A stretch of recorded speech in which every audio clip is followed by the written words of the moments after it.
마태복음 22장 37절부터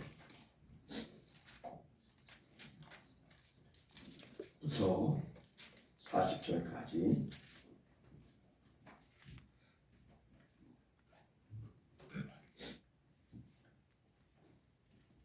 짧으니까 우리 합독해서 읽도록 하겠습니다.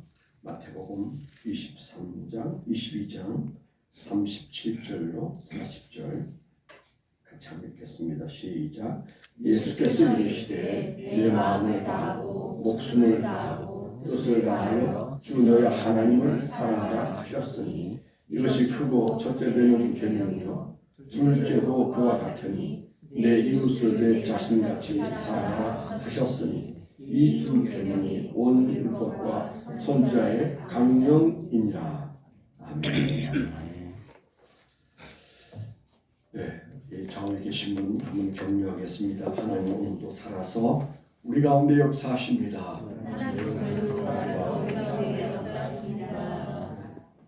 네, 공간도 좁고 예배 인원도 적은데 왜 이렇게 푸근한지 모르겠어요. 저는 제 체질에는 이렇게 작은 게 잘 맞나 봐요. 그래서 큰 교회를 하기는 좀 어려운 것 같나 이런 생각이 드는데 어쩐지 아주 정겹고 좋습니다. 그래서 옛날 우리 한국 교회가 한 100년 전에는 초가집에서 대부분 예배를 드렸거든요. 우리 강경 침례교회 같은 경우도 기억자로 된 초가집에서 강경 침례교회가 있었습니다. 지금도 이제 역사 박물관으로 강경에 가면 강경 침례교회가 있는데 이제 거기에서 이렇게 앉아서들 예배를 드렸던 기억이 있는데 저는 어떤 이렇게 적은 규모의 예배가 마음에 속 이렇게 와서 닿습니다. 근데 오늘 이제 사실은 1부, 2부 청빙 대상 목사님이 오셔서 설교하면 좋은데 그런데 사실 제 마음에 일찍 와서 1부 예배에서부터 두 번 연달아 설교를 하고 또 점심 드시고는 오후에 인터뷰를 하게 하는 것이 좀 미안한 마음이 많이 들어서 1부 예배는 그냥 제가 설교를 하겠다 그렇게 마음을 먹었어요. 쉴 수 있는데 설교를 한다는 게 얼마나 부담되는지 잘 모르시죠. 네, 밥 짓는 것 한 10배 정도 부담이 된다고 생각하면 돼요. 전 쉴 수 있겠구나 생각했다가 안 되겠다, 좀 지나치다 그런 생각이 들었어요. 그 대신에 여러분들이 이제 11시에 유년주일학교가 시작이 되는데 제가 미리 그 얘기를 못했는데 우리 사역자가 통으로 맡아서 하시든지 하고 교우 여러분들은 그 2부 예배에 가능한 한 참석하셔야 돼요. 왜냐하면 그냥 예배 가운데서 설교를 듣는 거 그거는 유튜브로 설교 듣는 것에 몇십 배 귀하고요. 또 그리고 실제로 우리가 교감하면서 설교를 듣는 것과 유튜브에서 듣는 것은 질적으로 너무 큰 차이가 있습니다. 그 가짜예요. 유튜브에서 여러분들이 보고 감동이 되거나 동감이 되는 것 그건 그냥 그 정도예요. 예배에서 우리가 함께 교류하는 은혜를 좀 누리면서 저 목사님은 어떤 분이신가 그 예배 가운데서 좀 느껴야 돼요. 그러지 않으면 유튜브나 화면으로 보는 것은 훨씬 느낌이 떨어집니다. 그래서 저는 여러분들에게 모든 성도 여러분들은 2부 예배 오시고 오형일 전도사님이나 김성진 목사님이 통으로 맡아서 하시고 욕심 같아서는 아이들도 다 올라와서 같이 예배를 드리는 왜냐하면 다음 세대 그들이 누가 되실지 몰라도 오시는 목사님과 함께 우리 교회의 기둥이 될 가능성도 있잖아요. 그래서 여러분들이 좋게 보이는 사람보다도 혜인이에게 좋게 보여야 돼요. 혜인이 눈에 저분이 좋아 이제 이런 마음이 들어야 되거든요. 물론 우리가 투표는 아이들은 하지는 않습니다만은 그만큼 중요하다 그런 생각을 가지고 있습니다. 그래서 가능하면 열리를 젖혀놓고 모든 성도가 다 올라와서 예배를 같이 하는 것이 좋고, 그게 부득이 어려우면 우리 사역자분들이 유년주의학교를 해주시고, 그 다음에 교우들은 저는 예배에 참석했으면 좋겠다. 왜 이게 주중에 생각이 안 났나 몰라요. 이제 보니까 이제 생각이 나서 이분들이 일부 예배 드리고 그냥 스킵하고 나중에 유튜브로 보면 큰일 나는데, 이런 생각이 들어서 이런 말씀을 드립니다. 네, 오늘 우리가 함께 일부 예배 때 여러분과 함께 나누려고 하시는 말씀은 우리 교회 한 해 주제어가 되고 표어가 되는 말씀을 좀 우리가 몇 시간에 걸쳐서 풀어야 되는데, 조금 이제 2부 예배 때는 다수의 성도들이 오시는데 그분들과는 다음 주로 나누질 못할 것 같아서 조금 아쉬운 건 있습니다만은, 그래도 여러분들이 잘 기억하고 가슴에 담으면 교회 안에 흘러가는 영적 정신이 될 수 있으리라, 그렇게 생각합니다. 그래서 우리 올해 들어와서 사랑으로 아름다움을 증명하는 교회, 이제 그런 표어를 우리가 함께 생각하고 있습니다. 한 번 더 우리 같이 한번 해볼까요? 시작. 사랑으로 아름다움을 증명하는 교회. 네, 사랑으로 아름다움을 증명하는 교회. 우리는 어쨌든 우리 교회를 아름답다고 생각합니다. 그렇죠? 그런데 더 큰 의미에서 교회는 아름답다. 우리 교회는 덜 아름다워도 교회는 본질적으로 아름다워. 이 세상에 아름다운 것, 하나님이 창조하신 아름다운 그 공동체가 있는데 두 개가 있다. 그런 말씀을 제가 드렸잖아요. 지난주에도. 아름다운 공동체가 두 개가 있는데 하나는 가정이고 하나는 교회다. 어떤 사람들은 가정이 뭘 아름다워, 늘 시끄럽고 어려운데, 그게 바로 아름다운 증거입니다. 회사에서는 그렇게 신경 안 써도 되는데 가정은 조그마한데 자식 하나 때문에 밤잠을 못 자는 부모, 아내와 남편 사이에 조금씩 불편한 것들 때문에 너무 불행해하고 힘들어하는 것, 형제 사이도 마찬가지고, 이 모든 인간 사이에 가장 아름답고 가장 힘들고 하는 모든 것들이 그 가정 안에 다 들어있어요. 그래서 우리는 그걸 어떻게 풀어내냐 하는 숙제를 안고 살아갑니다. 그래서 여하튼 하나님은 가정을 아름답게 창조하시고 보기 좋게 창조하셨다. 또 하나, 교회가 아름답습니다. 왜 교회가 아름답습니까? 하나님의 모든 축복이 교회를 통하여 연결 다 되어 있어요. 하나님 이 세상, 국가가 아름다운 게 아니에요. 우리 회사가 아름다운 게 아니에요. 하나님은 교회를 통하여 모든 축복의 통로로 삼으시고 그 교회를 위하여 그 아들을 죽게까지 하셨어요. 아들 값주고 피 흘려 사신 것이 교회다.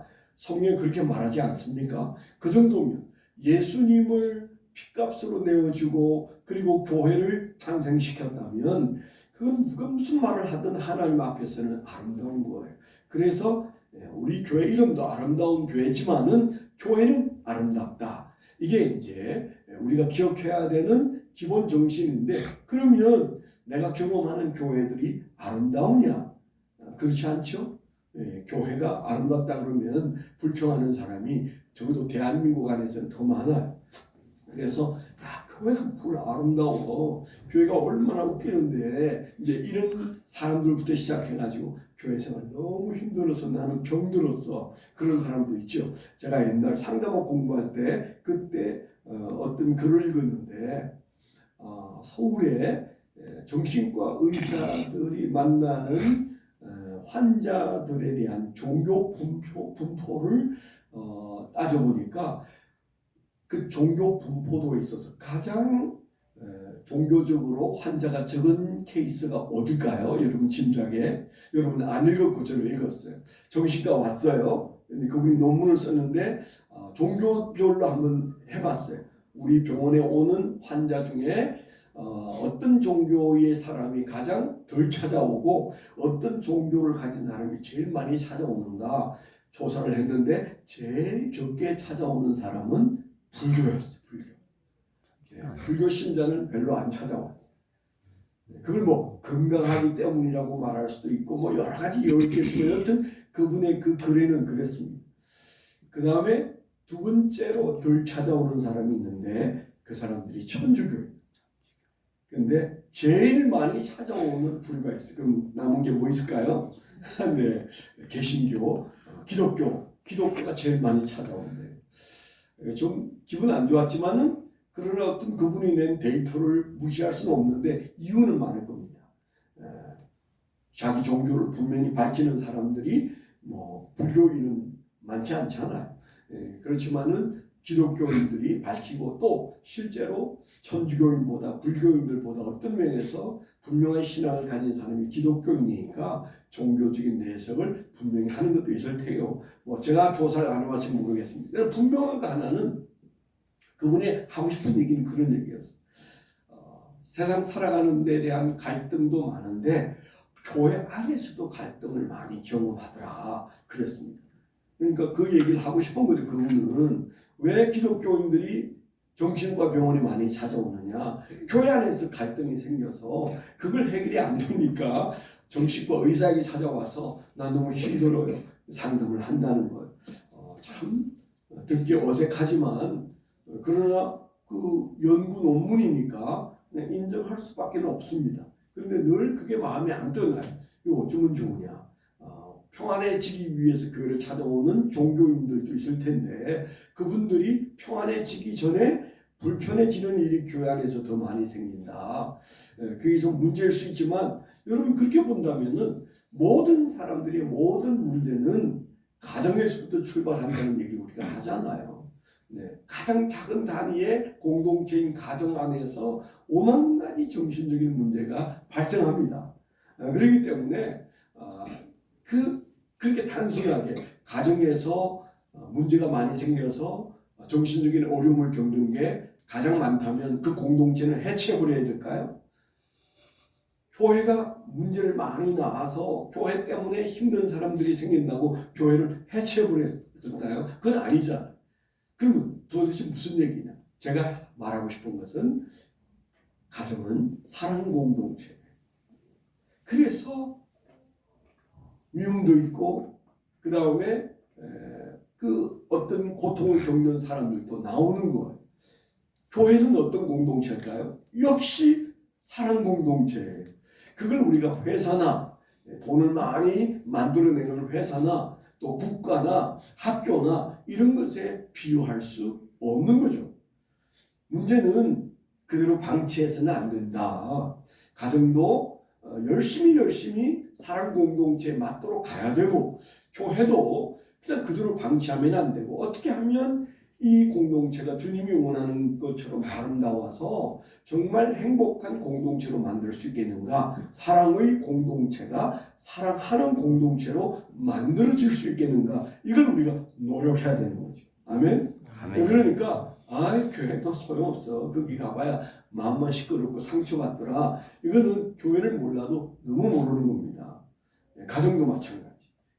요즘 이제 많은 젊은 사람들이 가정 해체의 얘기가 나올 정도로 가정 구성이 잘 안 되고 또 자녀도 잘 안 낳고 그래서 굉장히 지금 우리가 어려운 시대를 대한민국에 살고 있습니다.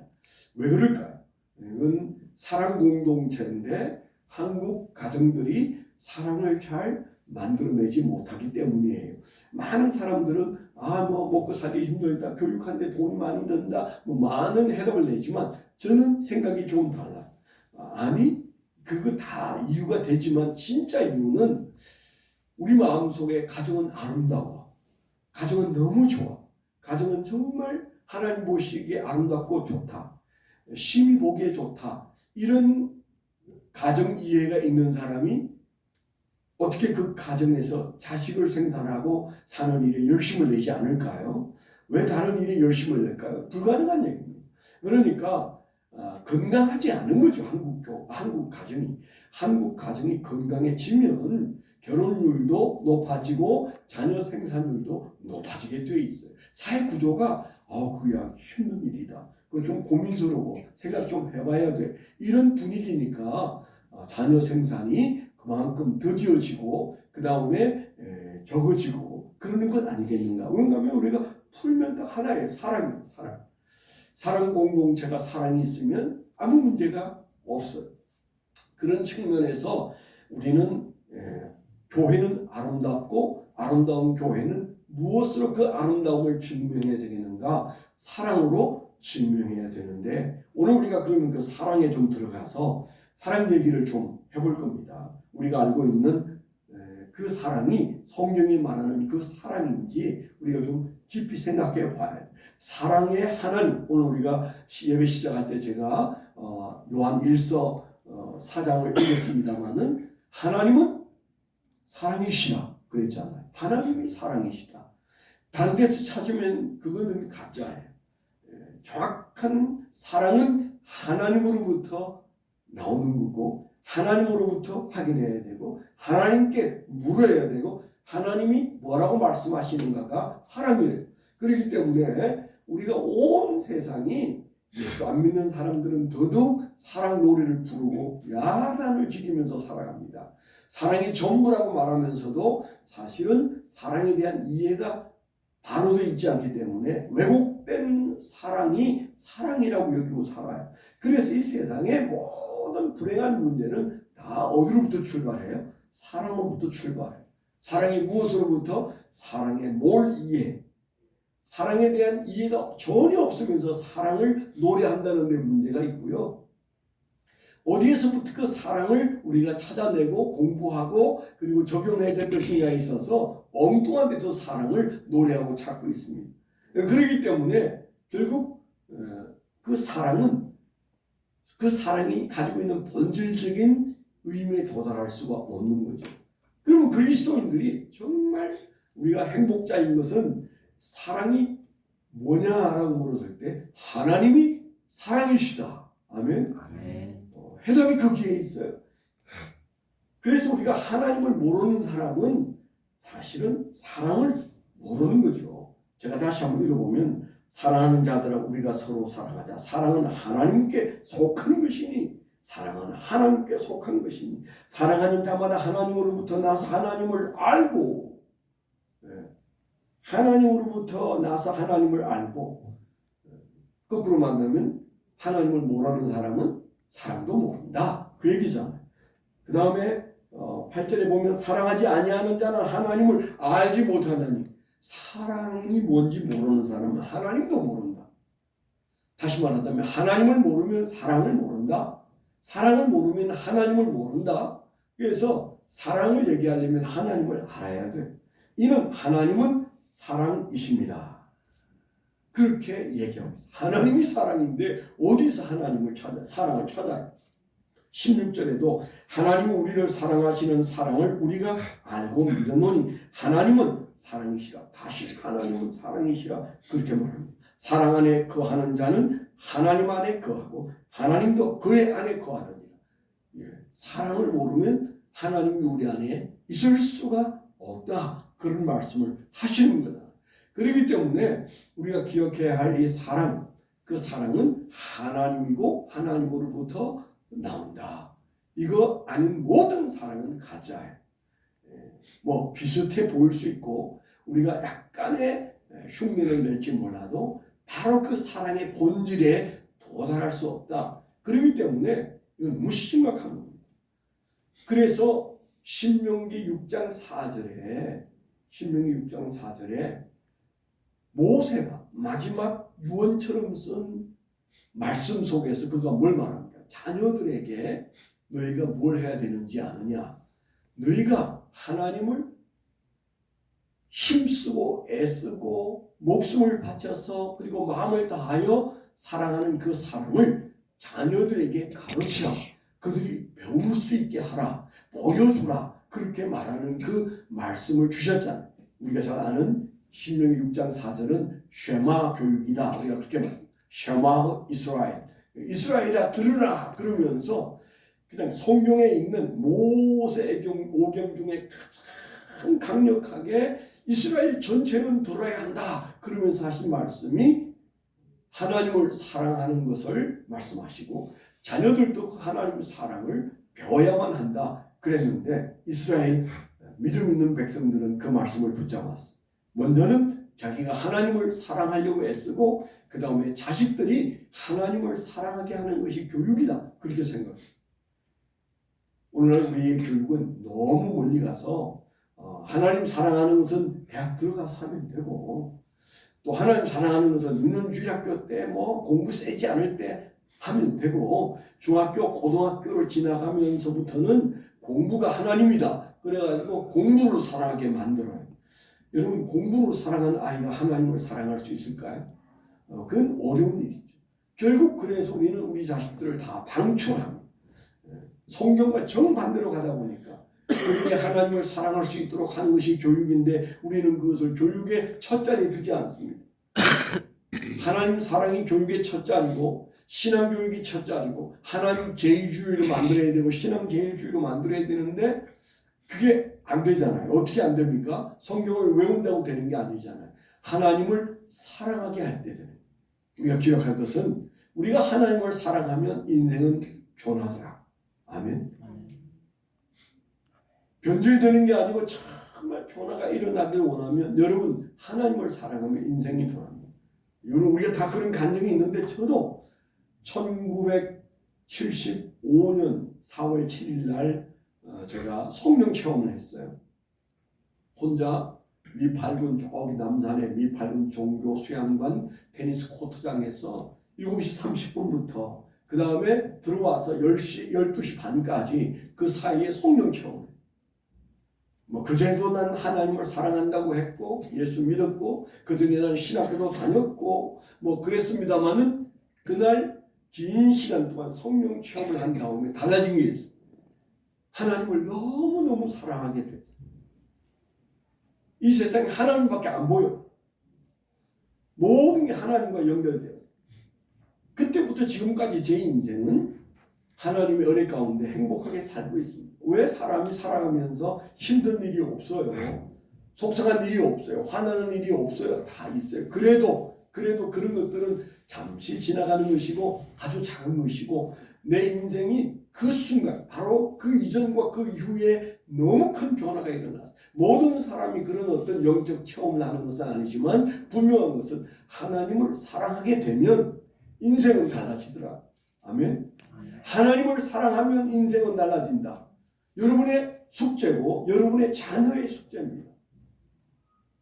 교회는 우리가 하나님을 사랑하는 사람들이 하나님을 더욱 사랑해 갈수록 교회는 너무 걱정할 거 없어요. 조직이 아니라고 그랬잖아요. 조직이 엉성해도 아무 문제가 없어요. 우리가 하나님을 사랑하고 그 사랑이 깊어지면 교회는 사랑 공동체로서의 사명을 감당하고 우리는 이것도 있어야 되고 저것도 있어야 된다는 모든 것들이 하나도 없어도 우리가 광야에 서 있는 교회여도 그 교회는 너무너무 자랑스럽고 멋있는 교회가 되는 것. 정신을 차려야 돼요. 예수 믿는 우리가 지금 뭘 추구하는지가 분명해. 그래서 신명기 6장 4절을 다시 한번 읽어보면 이스라엘아 들으라. 우리 하나님 여호와는 오직 유일한 여호와이시니 너는 마음을 다하고 뜻을 다하고 힘을 다하여 내 하나님 여호와를 사랑하라. 근데 오늘 우리가 읽었던 말씀이 마태복음 22장 37절로 40절을 읽었습니다만 그 말씀에서 예수님이 지금 뭐라고 말씀하셔요? 똑같은 말씀을 하셔요. 그러니까 구약이든 신약이든 예수님이시든 아니면 모세이든 모든 믿음의 사람들이 가지고 있는 수천 년을 격하고 있지만은 변하지 않는 행복의 절대 요건은 하나님을 사랑하는 것이에요. 근데 우리는 이게 너무 복잡하게 퍼져 있어서 이것도 해야 되고 저것도 있어야 되고 그러면서 우리는 사실은 그 하나님의 사랑에 더 깊이 들어가지 못하니까 우리는 자녀들에게도 그것을 가장 중요하게 여기는 정신으로 울고불고 기도하면서 매달려서라도 하나님을 사랑하게 만들어야 되는데 그렇게 못하는 거예요. 저도 자식이 둘 있습니다만은 두 아들의 신앙의 온도가 좀 틀려요. 굉장히 말썽을 부렸던 아들은 어느 날 성령 체험을 하고는 목사가 되어버렸어요.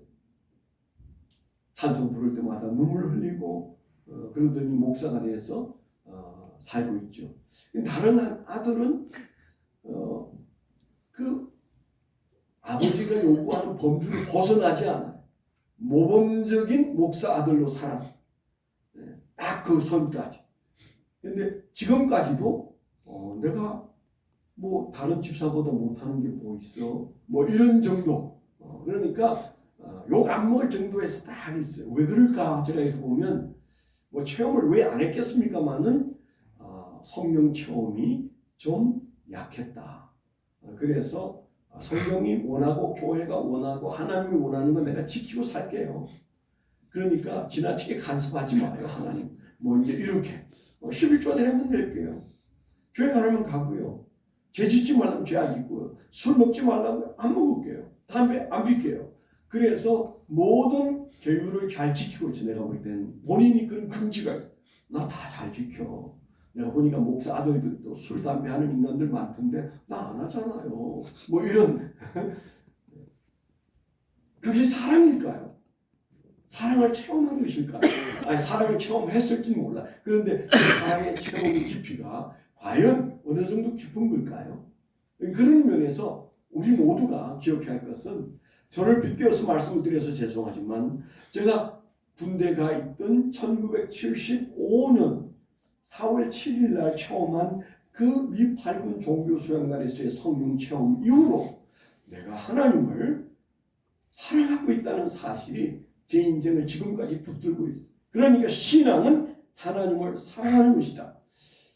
지난주에도 말씀을 드렸습니다만 고린도전서 13장 15절 1절 5절에 보면 내가 사람의 방언과 천사의 말을 할지라도 사랑이 없으면 소리나는 구리와 울리는 꽹과리가 되고 우리가 방언하고 천사의 말을 하는 예언자여서도 사랑이 없으면 소리나는 구리와 꽹과리에 지나지 않는다. 얼마나 그 비유가 아주 극적인 2절에는 내가 예언하는 능력이 있어 모든 비밀과 모든 지식을 알고 또 산을 옮길 만한 모든 믿음이 있을지라도 사랑이 없으면 내가 아무것도 아닌 것에 우리가 너무 열을 내면 안 돼. 그런 것들 가지고는 해결이 안 된다. 그건 있어도 좋고 없어도 좋다. 그러나 없었으면 안 되는 게 있다. 그 얘기를 지금 하고 있는 거잖아. 없었으면 안 되는 것에 우리가 작심하고 열심을 내야 돼요. 그 다음에 3절에 보니까 내가 내게 있는 모든 것으로 구제하고 또 내 몸을 불사르게 내어줄지라도 사랑이 없으면 내게 아무 유익이 없느니라. 그래서 이 구약 성경에서 말하는 사랑은 아헤브고 우리가 읽은 신약 성경에서 말하는 사랑은 우리가 잘 아는 아가페인데 이 두 가지 단어가 거의 비슷한 의미를 안고는 있습니다만은 어쨌든 우리가 하나님을 사랑하는 그 사랑에서부터 교회도 아름다워질 수 있고 우리의 가정도 아름다워질 수 있고 우리의 인생도 아름다워질 수 있다면 도대체 그 하나님은 어떻게 사랑할 수 있겠는가? 다시 한번 정리를 하면 사랑을 얘기할 때 사랑이 뭐냐? 그럴 때 그 굉장히 추상적이에요. 그런데 그 추상적인 사랑을 이렇게 구약부터 거풀을 벗기면 그게 보면 제일 중요한 첫째 자리에 있는 게 대상이라는 용어입니다. 사랑을 알려면 사랑의 대상을 알아야 돼. 네. 누구를 사랑하느냐에 따라서 사랑은 달라집니다. 배우자를 사랑하는 것, 그 다음에 자식을 사랑하는 것, 또 우리가 뭔가 학문을 사랑하는 것, 돈을 사랑하는 것, 우리가 이 모든 사랑하는 것들의 대상에 따라서 사랑은 조금씩 다른데 그 사랑을 제대로 정의하려면 우리가 사랑의 주 대상이 누구냐 여기에 있어서 성경이 말하는 바 하나님이 사랑의 대상이다. 여기서부터 출발해야 내 주변의 사람들을 알뜰히 사랑하고 그 사랑으로 하나님을 사랑하는 거 아니에요. 순서가 잘못됐어요. 다 내려놓으세요. 오늘 우리가 백교회 저와 여러분들이 아름다운 교회로 가기 위하여 사랑해야 된다는데 누구를 어떻게 사랑하란 말이냐? 그 첫 번째는 사랑의 대상을 생각해야 되는데 그 대상이 누구냐? 하나님이시다. 아멘. 아멘. 오늘 무슨 말씀에 두 번째는 이웃이라고 그러긴 하셨어요. 세 번째는 세상일 수도 있습니다. 네 번째는 기타. 뭐 이렇게 있을 수 있는데 우리가 두 번째, 세 번째는 나중에 생각하세요. 먼저 우리가 중요하게 생각해야 될 것은 하나님을 사랑하는 것. 그 대상이 하나님. 이게 먼저 돼야지 이게 안 되고는 사람 사랑 못합니다. 그래서 헛거예요. 여러분 중에 사랑이 좀 성품적으로 많은 사람도 있고 좀 사랑이 좀 없는 사람도 있잖아요. 그렇죠? 이렇게 한번 옆에 사람 보세요. 사랑의 온도가 높은가 낮은가. 어떤 사람은 냉정하고 그래서 교회 와서 인사하면 인사를 받는 둥 마는 둥 해가지고 목사님 그 사람은 내가 인사해도 인사를 안 받아요. 내가 보면 인사를 안 받는 게 아니고 그분이 원하는 만큼 액션이 없는 거예요. 예? 인사를 하면 좀 반갑게 받아주면 좋을 텐데 까딱하고 지나가면 저 사람이 인사를 받은 거야 안 받은 거야 저렇게 교만해 별 생각을 다 합니다. 그러니까 사랑을 기대하는 만큼 오해도 깊어지는 거죠. 그런데 우리가 그런 모든 것들을 일단 내려놓고 우리가 연초에 아름다운 교회를 증명하기 위해서 우리가 사랑을 얘기한다면 사랑의 주대상은 하나님이시다. 아멘. 하나님을 사랑해야 돼. 하나님을 사랑해. 우리가 어떻게 하나님을 사랑할 것이냐? 제가 이제 좀 여기 좀 찾아보고 나름대로 묵상을 해봤을 때 하나님을 사랑하는 게 너무 막연해요. 그런데 그 아헤브라는 단어가 가지고 있는 가장 좋은 우리가 그냥 이렇게 느낄 수 있는 표현은 뭔가면 좋아한다예요. 좋아한다. 사랑한다가 좀 애매하면 내가 하나님을 좋아하는 게 하나님을 사랑하는 것이다. 여러분 그렇게 기억하시면 돼요. 어린 아이들에게 설명할 때도 우리 아이가 하나님을 어느 정도 좋아하는 일을 여러분들이 살펴보시면 돼요. 네. 수연이가 아직 안 왔는데 수연이가 제일 반가워해서는 왜냐하면 걔는 지나치도록 저를 사랑한다고 그러고 쫓아다녀요. 네, 안기고. 네. 제가 내년 돼도 저럴까? 세상이 눈에 아직 안 들어와서 저러는 거구나. 뭐 이런 생각을 하는데 이 늙은 할아버지를 좋아할 리가 없는데 이제 그런 생각을 하는데 그래도 좋아요. 그래도 좋아. 네? 왜요? 지가 나를 좋아하는가 보다. 이렇게 생각하니까 그냥 제일 먼저 그 아이가 눈에 들어와요. 네? 그 다음에 두 번째 눈에 들어오는 아이가 성빈이에요. 성빈이. 반응이 틀려. 딱 나타나고 목사님 보면 그냥 걸어오던 아이가 뛰기 시작해. 네. 왜 이 할아버지가 그런 것에 관심이 있을까요? 이 할아버지도 그런 아이 사랑 안 받아도 되지만 나를 좋아해 주는 사람을 좋아하게 돼 있어요. 하나님이 그러셔. 그래서 아헤브라는 나는 좋아한다. 엊그제 새벽에 제가 묵상한 말씀에서는 애타게 그리워한다. 세번역에 그렇게 되어 있어요. 멋있는 말이잖아요. 애타게 그리워한다. 하나님을 애타게 그리워한다. 그러면 되는 거예요. 뭐 다른 거 필요 없어요. 그렇죠? 우리가 하나님을 사랑하는 게 애타게 그리워하는 거라면, 좋아하는 것이라면 뭔가 손에 잡히지 않아요. 그런데 오늘 예수님이 하신 말씀은 구약성경의 신명기 6장 4절에 근거해서 뭐라고 말씀하셨어요? 세 가지. 마가복음에 네 가지예요. 마음을 다하고 목숨을 다하고 뜻을 다하고 그리고 마가복음 12장 30절에는 힘을 다하여 그런 말씀하셨어요. 다시 한번 마음을 다하여 좋아하고 목숨을 다하여 좋아하고 뜻을 다하여 좋아하고 힘을 다하여 좋아한다. 이 네 가지를 주님께서 힘주어 말씀하셨는데 제가 묵상해 봤어요.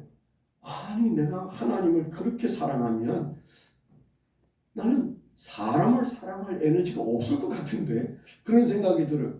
목숨을 바쳐서 주님을 사랑하려고 열심을 낼 때 사람이 눈에 들어오겠습니까? 그런데 성경은 그렇지 않아요. 내가 비로소 그런 사랑을 주님을 향하여 가졌을 때 우리 안에 사람을 사랑할 수 있는 가리지 않고 사람을 품을 수 있는 사랑의 에너지가 거기서 나오는 거예요. 우리가 가지고 있는 도덕적인 사랑으로는 주님 앞에 그건 1점도밖에 어려워요. 하나님이 말씀하시는 그 사랑에 도달하려면 하나님을 사랑하는 사랑에서부터 거기에서부터 시작된 사랑으로 그 사랑 때문에 사람을 사랑하는 거죠. 우리가 부모가 자식을 사랑하는 것을 스톨게라고 합니다. 그 솔개라는 사랑도 사랑이지만 그 사랑 잘했다고 누가 상 주는 거 보신 적이 있으세요? 안 줘요. 부모가 자식 사랑하는데 학원을 얻고 다닌다. 다 큰 아이를 어우 당신은 상 받아요. 훌륭한 어머니예요. 없어요. 상 안 줘. 왜 그렇습니까? 그건 본래적인 겁니다. 우리가 하나님 앞에 인정받을 수 있는 이웃을 사랑하는 사랑은 어디로부터 나온다? 하나님을 사랑하는 사랑으로부터.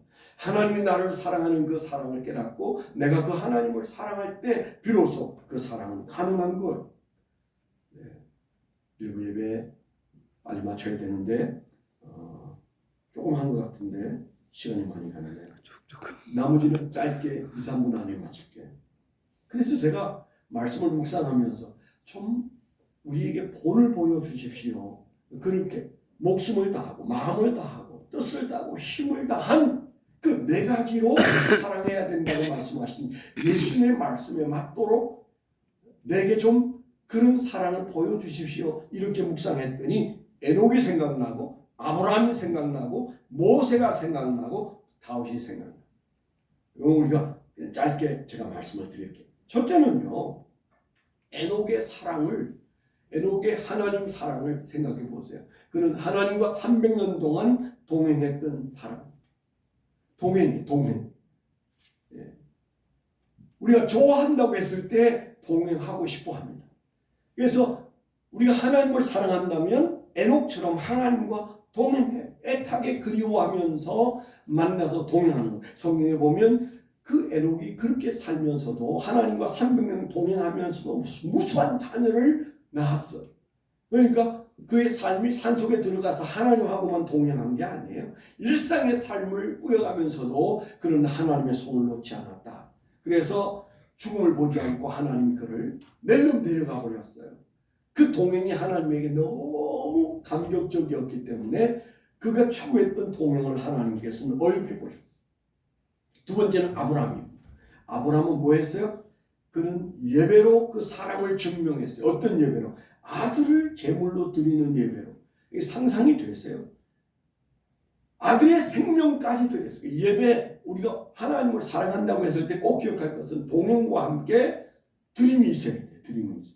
드림 중에 가장 분명한 사랑의 드림은 예배예요. 예배예요. 네.